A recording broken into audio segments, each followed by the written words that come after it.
So, I see my teaching philosophy as more of a journey and it incorporates different things. That first leg of the journey being the classroom environment. I believe this is an imperative part as it gives you the opportunity to set up your classroom as being encouraging and motivating to students.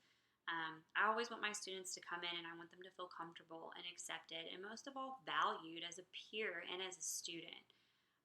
This environment will provide them the feeling of being safe and comfortable to make mistakes and to grow as a learner and developmentally.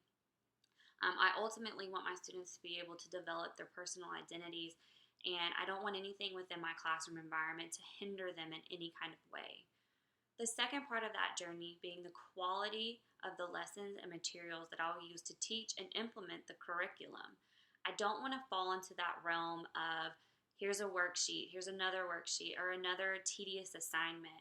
I want learning to be more fun and exciting. I don't want it to feel as if it's a chore and it's something that they absolutely have to be doing. I believe in order to make my students to feel this way is to incorporate different forms of technology, different kinds of projects, and even experiments where it is fit within the curriculum. Through this exposure of different ways of learning, students are going to learn what works best for them and it's going to give them that creative outlet that they may be seeking or lacking elsewhere. If they can only receive that in my classroom, then I want them to be provided with as many different outlets as possible. That last leg of the journey, but certainly not the least, is myself. I need to be able to understand myself and my own teacher identity before I can even emotionally, academically, or developmentally help my students in any way.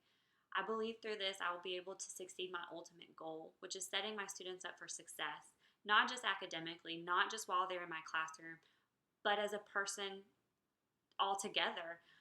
I want it to be my mission to make my students never scared to conquer their dreams. I want them to always feel that they are attainable, no matter how large their dreams may be.